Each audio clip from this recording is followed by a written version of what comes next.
on the lists. To understand a list, let me define a list of colors for you. So I'll name my list as colors equal to add the items to the list, we insert the items in a square bracket.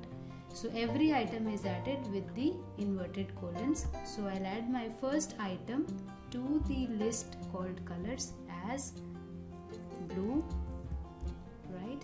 The next item can be added separated by a comma again inside the inverted commas.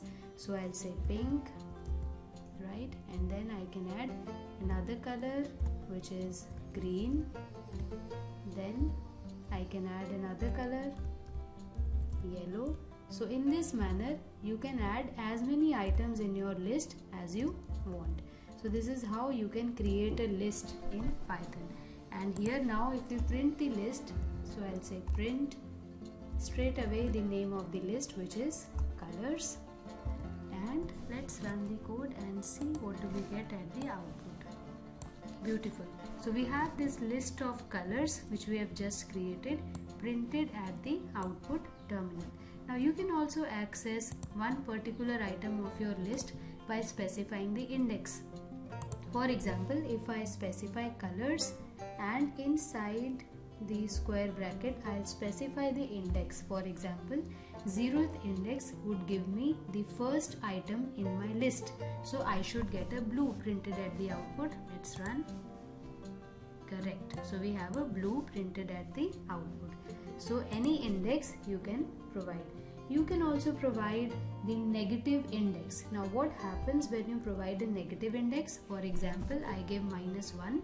So if you give -1, the last element of your list would be printed. So I should get a black here. Perfect. So black is printed.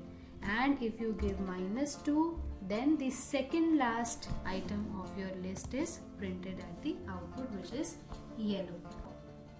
In addition to a particular item in your list, you can also print the range of items in your list. To specify the range, we need to make use of the colon. So here I'll say from 0, 2. So this would give me a range of items in my list starting from the 0th index till the upper index which you have specified. So when we run the code here, so I have blue and pink.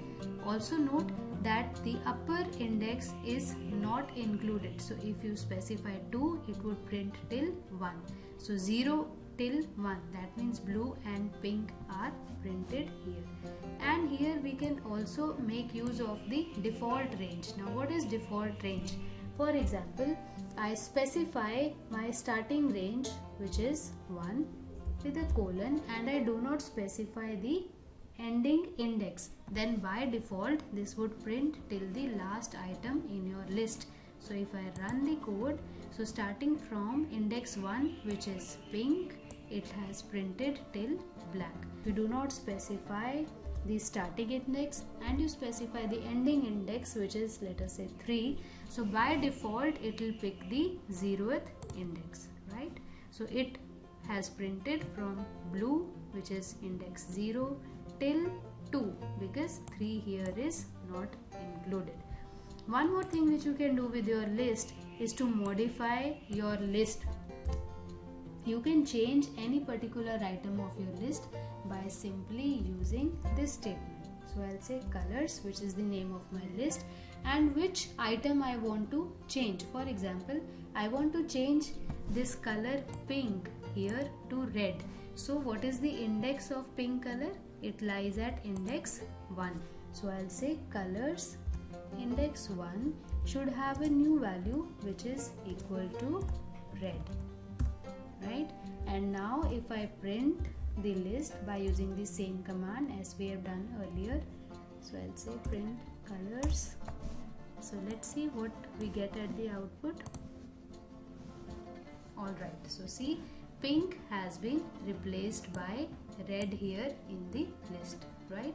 So this is how you can play with the list by using different small commands. The exercise for today is make a list of your favorite stationery items and try accessing the different items of your list and printing them on your screen. Should you face any problem, do let me know down in the comment section so that I sort it out. Till then, happy coding. Bye bye.